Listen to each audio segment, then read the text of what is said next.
പിന്നീട് സഞ്ജു തന്നെയാണ് മികച്ചൊരു ബൗണ്ടറിയിലൂടെ ആ സമ്മർദ്ദമെല്ലാം അടിച്ചകറ്റിക്കൊണ്ട് മത്സരം ഇന്ത്യയുടെ പരിധിയിലേക്ക് വരുത്തുന്നത്. ഒപ്പം തന്നെ തിലക് വർമ്മയ്ക്കൊപ്പം ചേർന്നുള്ള 57 റൺസിന്റെ കൂട്ടുകെട്ട് ഈ വിജയത്തിൽ വലിയ പങ്കും ആയിട്ടുണ്ട്.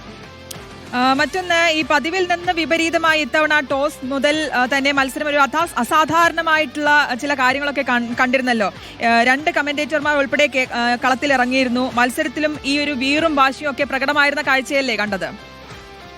അതെ, ഇന്ത്യ പാകിസ്ഥാൻ മത്സരം, അതായത് ഈ ഏഷ്യ കപ്പിലേക്ക് വരുമ്പോൾ പതിവിൽ നിന്ന് വിപരീതമായി നമുക്കറിയാം, എല്ലായ്പ്പോഴും ചരിത്രത്തിൽ മുഴുവൻ ഇന്ത്യ പാകിസ്ഥാൻ മത്സരം വരുമ്പോൾ അതിൻ്റെതായ വൈകാരികതയും പ്രശ്നങ്ങളും ഒക്കെ ഉണ്ടാവാറുണ്ട്. പക്ഷേ കളിക്കളത്തിനകത്തേക്ക് അത്തരം സാഹചര്യങ്ങൾ ഉണ്ടാവാറില്ല.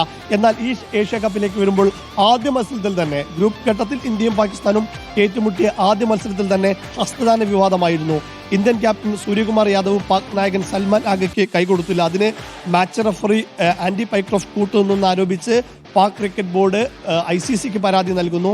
പിന്നീട് ഇന്ത്യൻ നായകൻ ചെയ്തതിൽ പ്രത്യേകമൊന്നുമില്ല, കാരണം അതൊരു കീഴ്വഴക്കം മാത്രമാണ്, നിയമമല്ല. അതുകൊണ്ട് തന്നെ അതിൽ നിന്ന് മാറി നിൽക്കുന്നു. പിന്നീട് രണ്ടാമത്തെ മത്സരത്തിലേക്ക് വരുമ്പോൾ അവിടെയും ഇന്ത്യൻ ക്യാപ്റ്റൻ കൈകൊടുത്തിരുന്നില്ല. പക്ഷേ വലിയ വിവാദങ്ങൾ ഉണ്ടായിരുന്നു. പാക് താരങ്ങളായ ഹാരിസ് റൌഫ് ഇന്ത്യൻ ആരാധകർക്കു നേരെ പ്രകോപനപരമായ ആംഗ്യങ്ങൾ കാണിക്കുന്നു. 6-0 എന്ന് എഴുതി കാണിച്ചുകൊണ്ട്, അതായത് ഓപ്പറേഷൻ സിന്ദൂറിന്റെ സമയത്ത് ഇന്ത്യയുടെ 6 യുദ്ധവിമാനങ്ങൾ വെടിവെച്ചിട്ടിരുന്നു എന്ന പാകിസ്ഥാന്റെ അവകാശവാദം സാധൂകരിക്കുന്ന തരത്തിലായിരുന്നു 6-0 എന്നുള്ള പ്രകോപനപരമായ ആംഗ്യം കാണിക്കുന്നു.